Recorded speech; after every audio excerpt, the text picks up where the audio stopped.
All right, good morning, Beaverton. Travis Modison here, and it's Metro League, and I'm excited to hear your performance.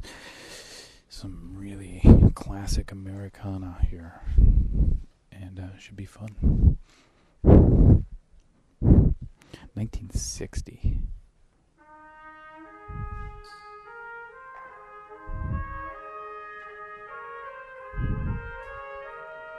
Mm-hmm. Yeah, careful with the intonation of the F. There you go, good recovery. Good sense of agogic stress through the solo here in the clarinet. And good lift between the 8 notes.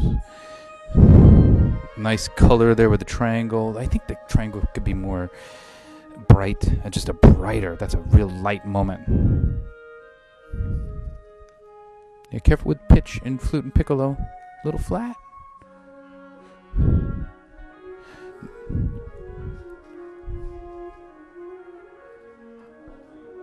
Yeah, careful not. The oboist was in the right place there. Probably nerves, the thin texture, the exposure with the classical theme.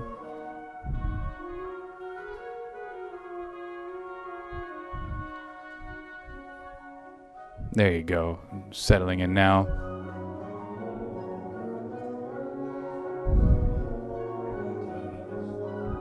Yeah, maybe a little strong for the mezzo forte dynamic, yeah?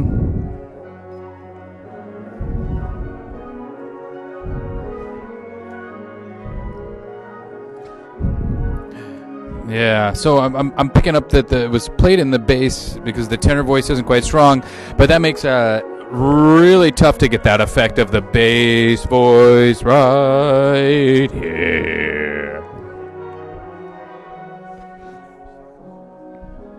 I love that you're playing Copland's manuscript. Vigoroso y marcato. Yeah, good job with that. Yeah, grab every note in this ascending run.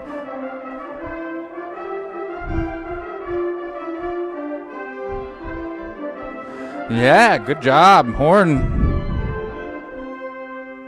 And good job with unison. Nice diminuendo. Good phrase in terms of passing off the line into slower at 13.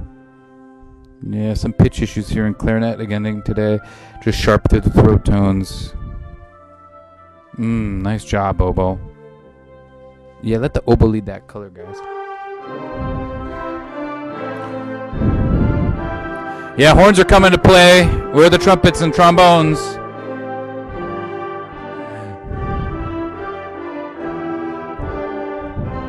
Yeah, it can be much broader. So the alto voice is dominating the texture here. Need much more tenor and bass sound. Or back the alto down, but I think the alto voice is in the right place. Yeah, good. Control of the A, a little sharp. And then he put that little 5-1 cadence on it. Yeah, that's what he wants. So if that could be softer, because we go from, what is that, fortissimo at 15 to pianissimo at the end of the composition. So I think note length, I think the left edge of the note at 15 can be much more uniform, just in terms of, how do you want to define legato e marcato? So it's long, but it's marked, and we have different interpretations there. My gut tells me that the horns are on the right path there in terms of the uniformity. They seem to have the most uniform sound, and if we could kind of match that with the bass, I think that you'll be really onto something awesome. I haven't heard the entire suite of American dances in a long time. Good recovery pitch.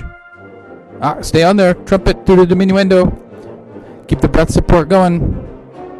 Nice sensitive playing and snare drum. Nice snare drum.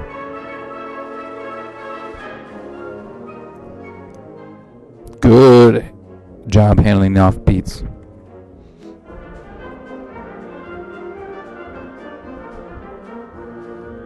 Good job with the unison B flat, too, with that large interval leap. Well handled through trumpet and euphonium. Good job. Well done. Good for you.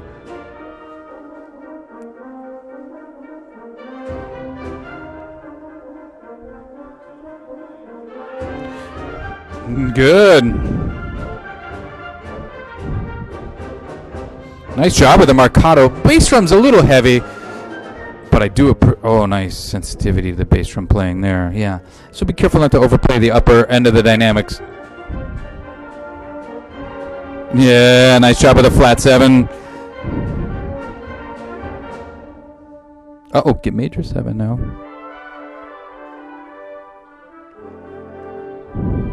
Yeah, so the way that he uses the D flat versus the D natural horns is really important. Get that, draw that distinction between the D flat and the D natural.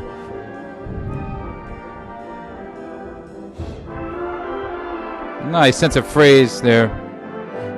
Good vertical alignment.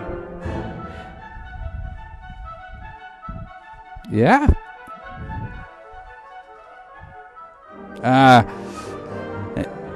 Yeah, it's always tricky to add the trumpet voice in there. Trumpet voice, just be really consistent with your opening 8th notes and you've got it. It just tends to rush. There's that tension between those two rhythms.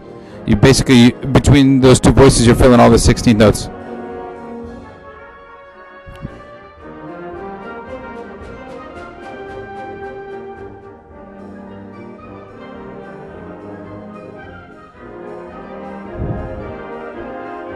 Yeah, the quarter notes I think are a little heavy here. Which line is the dominant melody?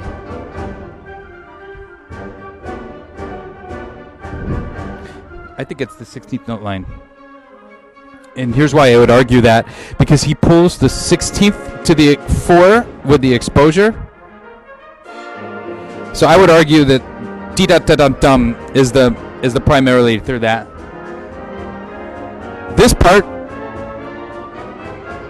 I think it makes sense to use the all the polychords as the primary line. Come on.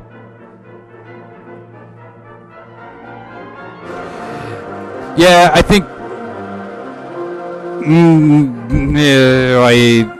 when it gets soft, I appreciate the vulnerability. I really do. I really think that was just a very vulnerable risk that you took at 8, but it's got to be more pristine than that. Especially when the rest of this movement is just, from a vertical alignment standpoint, been really strong.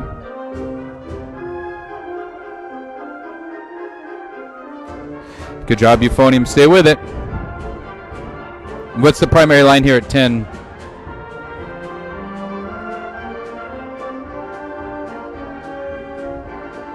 There's the flat 7 interplay. The students really understand this flat 7 interplay and how those two lines work together really well.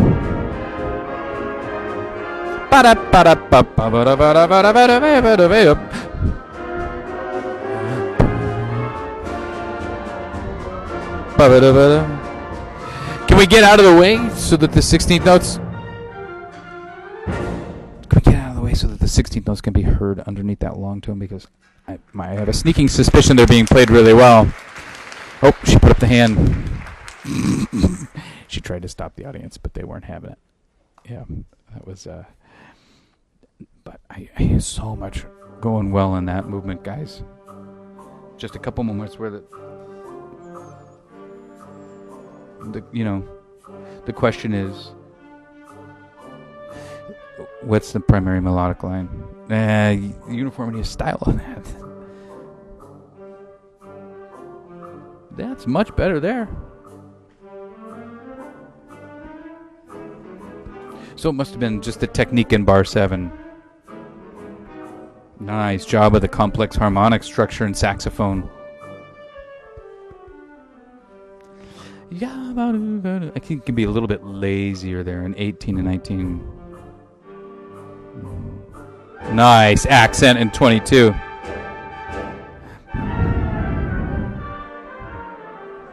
Yeah, a little bit lazier there maybe. Have you guys watched musicals like The Boyfriend, kind of those British tongue-in-cheek kind of musicals? there's some numbers in that show that might really help illuminate kind of what the composer's intent is here. That light tap, Gene Kelly, that level of artistry.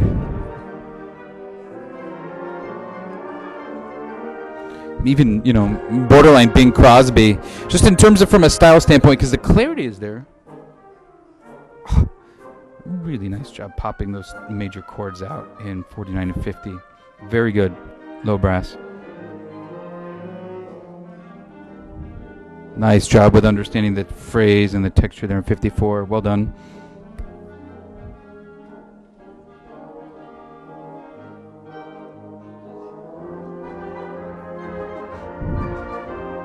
Nice. Good contour here.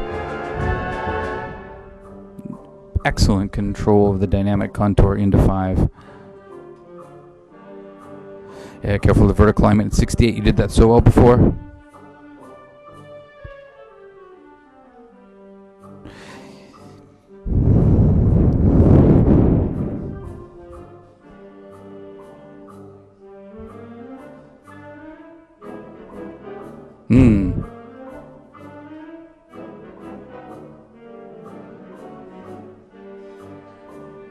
Get into the texture there, trumpet. You're the response there. Good job with the wood block, by the way. Just some really tasty percussion playing. Yeah, just be careful not to rush those last triplets. Let them stay open. You just keep them open. Practice them again, articulated. Practice them with broken rhythm. Just so that they can be just as clear as the rest of what you're doing. Now here we go to Seven Brides for Seven Brothers, or Oklahoma, total style change.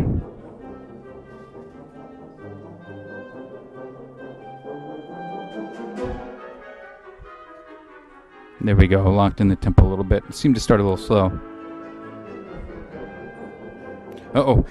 Careful on the A there, trumpet. Just sharp, and especially in the mute, it amplifies our pitch tendencies.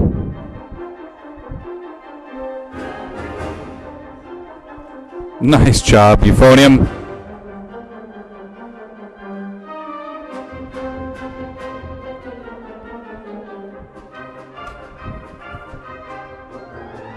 Good clarity. The 16th notes, woodwind's good. Very good octave tuning on the concert C.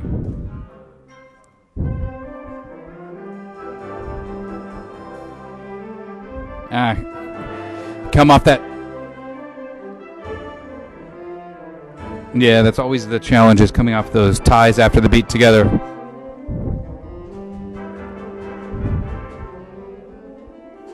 Good. Yeah.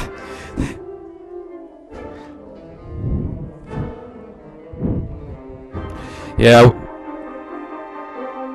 So much demand placed on euphonium, baritone, tenor through 88 through 97. And just, you heard it. It just wasn't all there today. So the articulated material, nice punctuation too, to that structure. Guys, you're doing so many things so great. Just when those couple little moments don't go as well.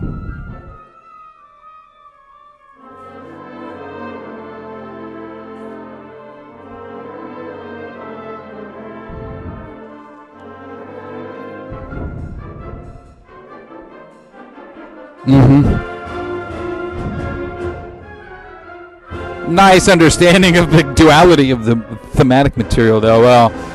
Well handled.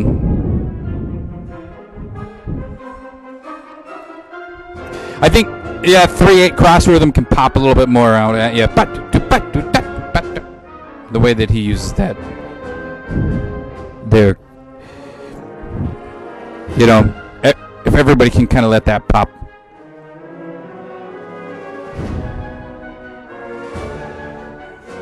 Good. Stay with the articulation. endurance is becoming a bit of an issue. Nice job, bass drum. Very good. Yeah, careful not to compress the 8th rest on the downbeat there, little people. Nice job with staccato. Yeah, trumpet's a little pecky. Warm up that tone. Let the line through. Bum, bum, bum, bum, bum, bum, bum, bum, bum, bum, bum, bum, bum.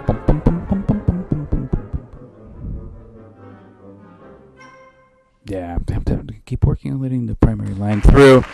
Bars 223 to the end. Bum, bum, bum, bum, bum, bum, bum, bum, bum, bum, bum. Yeah, you're on the right path for sure. Just all those long tone people, get out of the way. I know there's a lot of fun trills, and you've worked so hard to be under control the whole time. Just get out of the way. Let the low people have a moment they don't have to work so hard. That end is Animaniacs, right? So, just so much humor.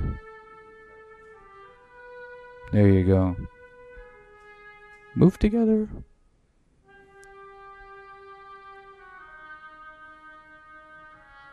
That's the best we've moved together so far.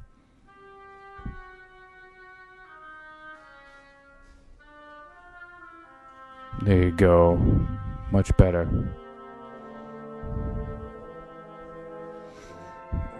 Thank you for setting up the waltz with the retardando.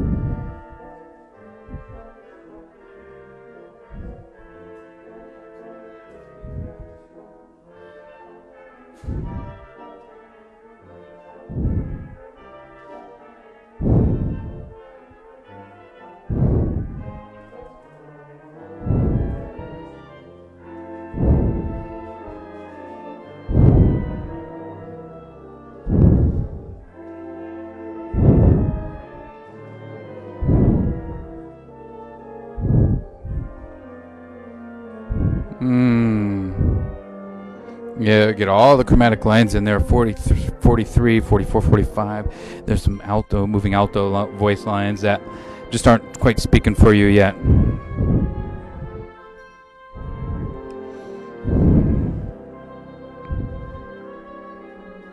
Yeah, so there's still a question about the dotted 8th, 16th in this. It sounds like some of us want to swing it. I think it's a character issue. So the Wallflower Waltz is what? Tempo de Missouri Waltz. So are we thinking Stephen Foster?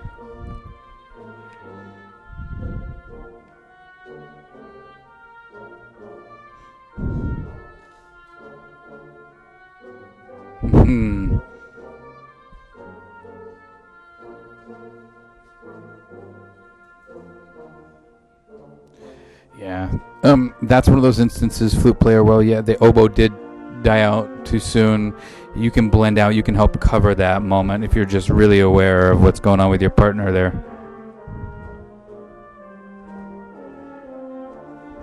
Your role in that moment for you two is to make one another sound as good as humanly possible while honoring the intent of the composer.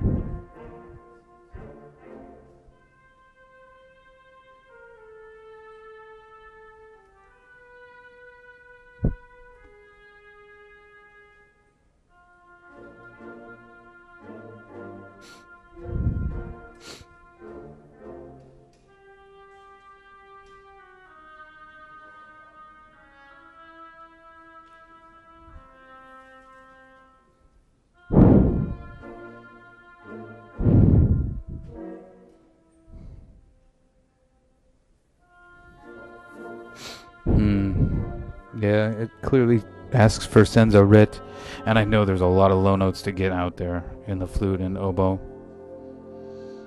Yeah, and then the rallentando there. So I'd say from a character standpoint, that's the movement that has the most room for growth. I'm imagining the rag is going to be really strong.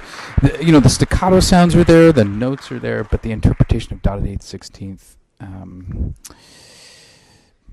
just continue to listen to find one or two major reference recordings where you're like, that's how we're going to do it. That can start a little bit stronger trumpets. Oh, where'd your swagger go?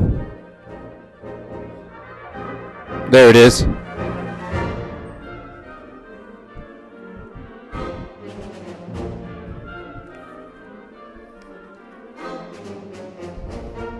There it is. Yeah, just kind of switching gears in and out of the wallflower waltz is going to be the biggest challenge.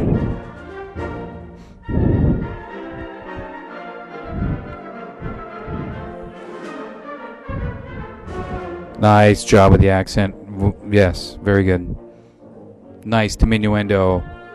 Oh, yeah. Mm-hmm.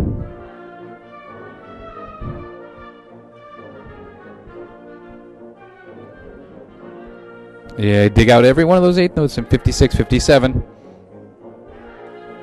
Better with the duet here.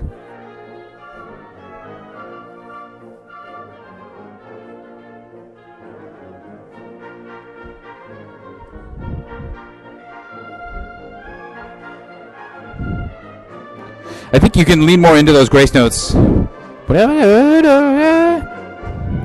know, one of the things that happened when Scott Joplin and Stephen Foster and all those guys started writing rags is they used those blues notes that they were hearing. Those are major elements. Yeah, the articulation clarity there, not the same. Some of us are putting an accent at the beginning of the slurs. I would encourage you to all put a slight accent at the beginning of the slurs in 6, because the lower voices are playing it smoother than the upper voices.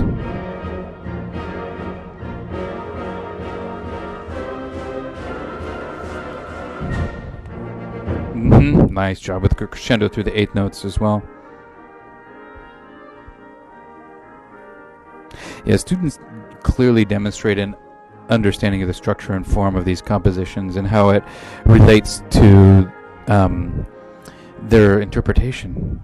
Like, it's not just arbitrary that you're playing softer there. You understand that we're in a whole new thematic area, that this is a whole new part of the composition.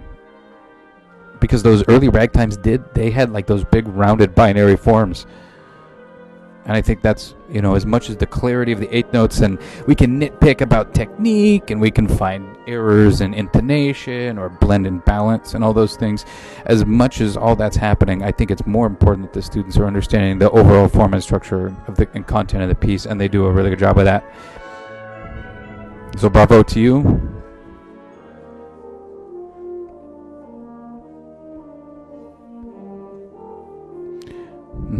Reset that embouchure for that upper register note. Bum bum bum bum bum bum bum bum bum bum bum bum. Yep. Yeah, I pulled the trombone up a little bit in the texture here, because it sets up that line right there. And we've already heard that 8th note line before.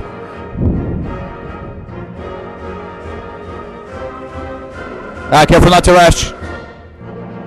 Yeah, there's some rushing definitely happening there, but the students are doing it together.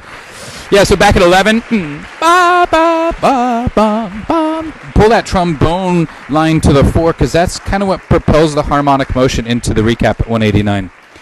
Yeah, Beaverton, just some very fine playing. I think that the challenge this morning was the interpretation, the uniformity of the Wallflower Waltz. So just kind of dig into there and do some research on the Missouri Waltz, and you know, it makes me want to really kind of dig into it too even more, because when I conducted it previously, it was also the challenge of getting that style to really pop for you. Variations on a shaker melody was a little bit shaky to start. We had a couple really kind of rough moments with the alto saxophone and the oboe near the beginning. And just continue to refine the uniformity of style. What is marcato and legato gonna be? And really kind of, you know, listen to some reference recordings of the chamber ensemble, the smaller ensemble, not the full orchestra, but the 13-piece setting. I think would really kind of help you. Just some ideas, some things to think about. So much great teaching, so much great work happening. I wish you guys the best of luck. Thank you.